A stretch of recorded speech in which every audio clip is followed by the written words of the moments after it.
Chicken কষা খুবই সাধারণ আর সিম্পল রান্না, বানানো অতি সহজ। কিন্তু যখনই আমরা এই চিকেন কষা অনুষ্ঠান বাড়িতে খাই, তখন ঘরের রান্নার সাথে এই অনুষ্ঠান বাড়ির সাধারণ চিকেন কষার স্বাদটা কিছুতেই আর মেলাতে পারি না। সেই চিকেন কষার এত স্বাদ কেন হয়, চলুন আজ আমরা দেখে নিই।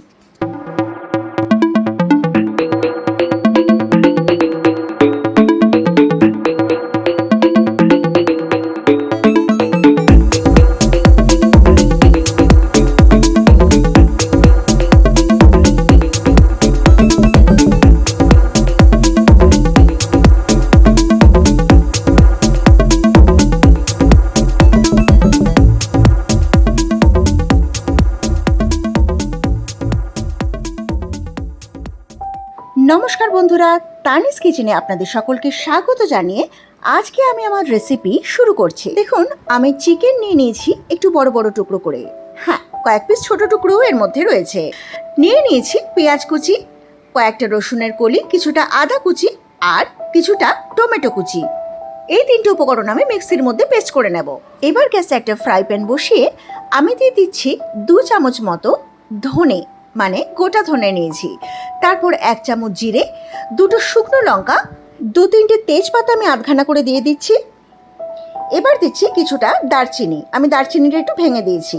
কয়েকটা এলাচ দিলাম আর কয়েকটা লবঙ্গ। এবার এটা হালকা আঁচে খুব ভালো করে রোস্ট করে নিতে হবে। আমি এই গোটা মশলাগুলো রোস্ট করে মিক্সির মধ্যে গুঁড়ো করে নিয়েছি। এবার একটা থালার মধ্যে চিকেনটা নিয়ে মিক্সিতে যে মশলাটা পেস্ট করেছি, মানে রসুন, আদা আর টমেটো, আমি সেই পেস্টের মধ্যে দিয়ে দিলাম। এবার দিচ্ছি 2 চামচ মতো টক দই। এবার কয়েকটা গুঁড়ো মশলা এর মধ্যে দেব। তার মধ্যে আছে একটু নুন, চিনি, কাশ্মীরি লঙ্কা গুঁড়ো, হলুদ গুঁড়ো আর একটু শাহি গরম মশলা গুঁড়ো। এবার ড্রাই রোস্ট করা যে মশলাটা গুঁড়ো করেছিলাম, তার থেকে উঁচু 1 চামচ মশলা আমি এর মধ্যে দিয়ে দিলাম। এবার দিয়ে দিচ্ছি খানিকটা সর্ষের তেল। ব্যাস, এবার এই উপকরণগুলো দিয়ে এই চিকেনের টুকরোগুলোকে খুব ভালো করে মাখিয়ে মাখিয়ে ম্যারিনেট করে বেশ কিছুক্ষণ রাখতে হবে। তবে এই ম্যারিনেশনের পর আমি জাস্ট 10 মিনিটই রেখেছিলাম, তারপরেই রান্নাটা শুরু করে দিয়েছি। যাই হোক, এবার কড়াইতে সর্ষের তেল গরম করে প্রথমে তাতে একটু গোটা গরম মশলা আর তেজপাতা ফোড়ন দিতে হবে। তারপর পেঁয়াজ কুচিটা এর মধ্যে দিয়ে দেব। তারপর পেঁয়াজ কুচিটা বেশ খানিকক্ষণ ভেজে লাল লাল করে নিতে হবে।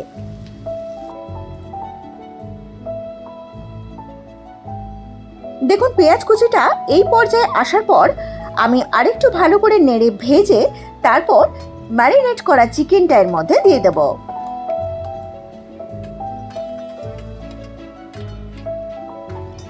আবারও খুব ভালো করে খুন্তি দিয়ে এটা নেড়ে চেড়ে পেঁয়াজটার সাথে চিকেনটা মিলিয়ে নিতে হবে।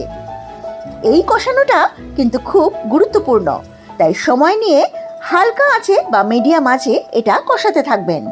এই সময় আমি একটু ঢেকে দেব এবং ঢাকনা খোলার পর দেখুন কতটা জল বেরিয়েছে আর চিকেনটা সেদ্ধও হয়ে গেছে।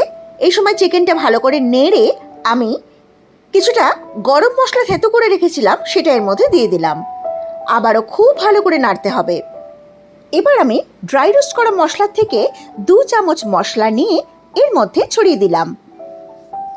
আবারও খুব ভালো করে নেড়ে চেড়ে মিডিয়াম টু লো আঁচে এটা রেখে বেশ খানিকক্ষণ ফুটতে দিতে হবে, মানে হতে দিতে হবে। মিডিয়াম টু লো আঁচে বেশ কিছুক্ষণ রান্না হওয়ার পর আমি চিকেনটা একটু চেক করে দেখে নেব যে সেদ্ধ হয়েছে কিনা। হ্যাঁ, চিকেনগুলো সেদ্ধ হয়ে গেছে। এবার আরেকটু রান্না করব একদম লো আঁচে রেখে। এবার গ্যাসটা করব বন্ধ, কারণ আমাদের রান্না কমপ্লিট। হ্যাঁ, আমি একটু গ্রেভি রেখেছি, আপনারা চাইলে একটু গ্রেভিটা শুকিয়ে নিতে পারেন, কারণ আমার বাড়িতে খাওয়ার সময় এই গ্রেভিটাই কম পড়বে। যাই হোক, তবে আজকে অনুষ্ঠান বাড়ির মতো চিকেন কষা বানানোর রেসিপিটা আপনাদের কেমন লাগলো আমাকে অবশ্যই কমেন্ট করে জানাবেন। যারা আমার চ্যানেলে নতুন তারা অবশ্যই আমার চ্যানেলটাকে সাবস্ক্রাইব করে নেবেন এরকম নতুন পুরনো চটপটা বিভিন্ন ধরনের রান্না দেখার জন্য। তাহলে আজ আসি, দেখা হচ্ছে আবার পরের ভিডিওতে। So tata.